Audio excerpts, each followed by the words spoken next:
I do want to get more opinions on all of this here, so let's bring in Congressman Vince Fong, a Republican representing California. Thank you so much for taking the time to be here with us. I know there is a lot going on, so we appreciate it. Thanks for having me.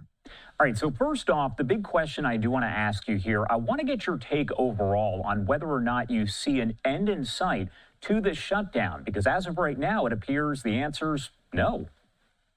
Well, we shouldn't even be here. This shutdown was completely avoidable. The House has passed a continuing resolution to November 21st to provide time for negotiations to occur for a long-term bipartisan funding plan. So my hope is that we do get out of this as quickly as possible. There is an immediate solution. There is a continuing resolution that is nonpartisan, that is sitting on the Senate's desk. It's unfortunate that for the fourth time, Chuck Schumer has shown that he's beholden to his progressive base and not allowing his rank and file members to vote to end the shutdown. But we need cooler heads to prevail. We need adults in the room. And unfortunately, there doesn't seem to be any adults on the Democratic side of the Senate. What is it that is the red line, so to speak? What are Republicans willing to give up, to compromise on, and what is a non-negotiable?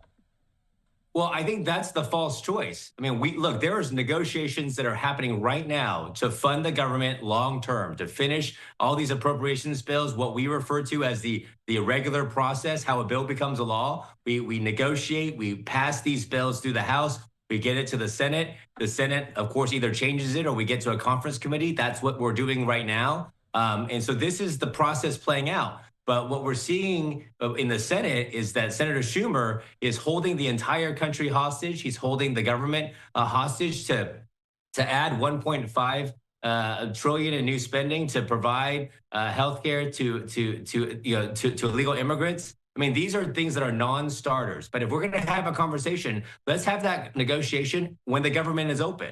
But let's not create this false choice. We can open the government immediately, fund the government long term, and deal with these challenges as we move forward. But Senator Schumer seems to think that we can only do one thing at a time, and he wants to hold the entire government up and close it down. And you read and reported on the real consequences. This is not an academic conversation that we're having right now. There are real Americans that are being affected, that are being hurt with this shutdown. And again, don't take my word for it. Actually, read the words back from Senator Schumer, who has himself said that shutdowns are a terrible way to govern and that we should avoid it at all costs. And I did want to ask you touched on this right there, but what would you say to Democrats? What is your message on why this needs to end now and they should essentially give in, so to speak? Well, I mean, look, the continuing resolution was a nonpartisan continuing resolution to fund the government to November 21st to allow these bipartisan negotiations to occur and to happen and to mature and to try to get these funding bills done. So, for Senator Schumer to say, okay, hell or high water, we're only going to do these things. And if I don't get these things, I'm going to shut the government down and harm the American people. That's not the way to govern. Again, as I've said before, we are elected to govern.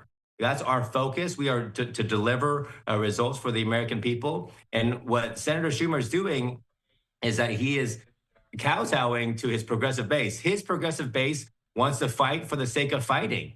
But again, this is not the way that we handle our business in Congress. This is not the way that we govern as a country. We need to open the government immediately. There is a clear path. You vote this continuing resolution today, tomorrow, whatever day that the Senate wants to pass it, the government opens immediately, and then we can begin to continue those conversations about how we fund the government and all the other challenges that both sides of the aisle wanted to achieve.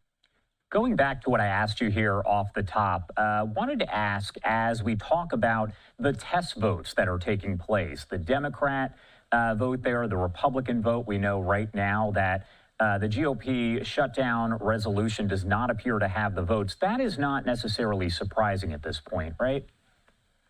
Well, I mean, look, 13 times this continuing resolution process has passed the House and the Senate to avoid this very situation.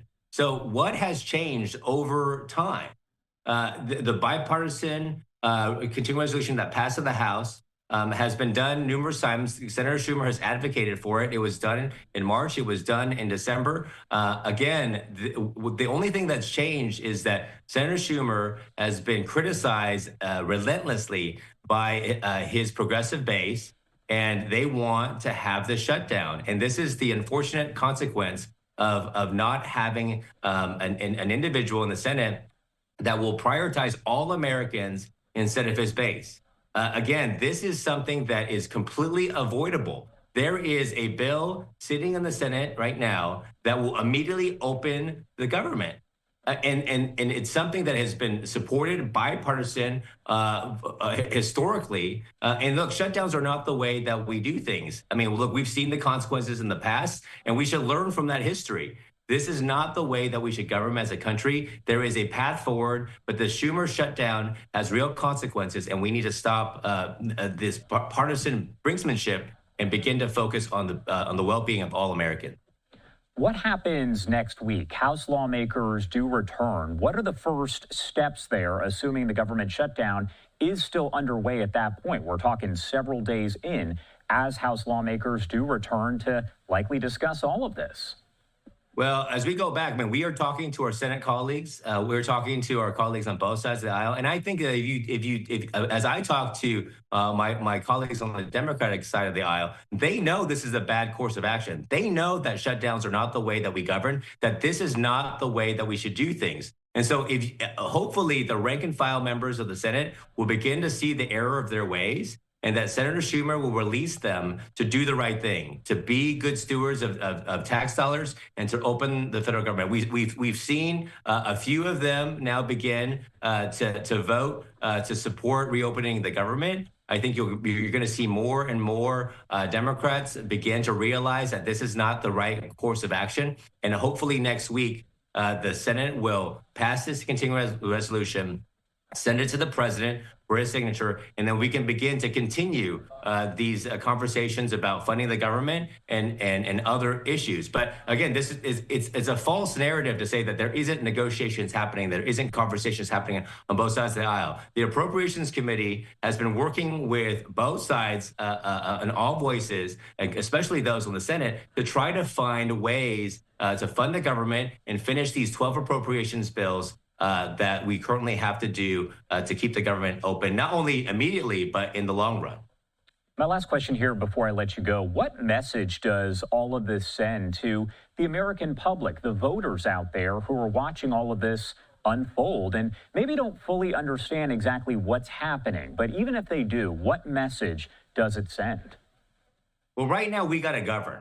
I mean, that is the message that I think we're hearing loud and clear, and that what we're trying to emphasize to the American public and to Senator Schumer is that we need to focus on governing. Right now, if you're going to try to appease and appeal to your progressive base, then the consequences are very real. We need to get past rage politics. And Senator Schumer trying to anger his base to the point where he gets some political benefit. We're beyond that. We need to focus on governing, and we need to stop the partisan brinksmanship. And that's the message that we need to emphasize to the American public. Governing is the most important thing to do right now. Our number one priority is to reopen the federal government and get these programs and get these agencies operational. All right, Congressman Vince Fong, thank you so much for taking the time to join us here. Anything we missed, anything you want to make sure to add here before I let you go?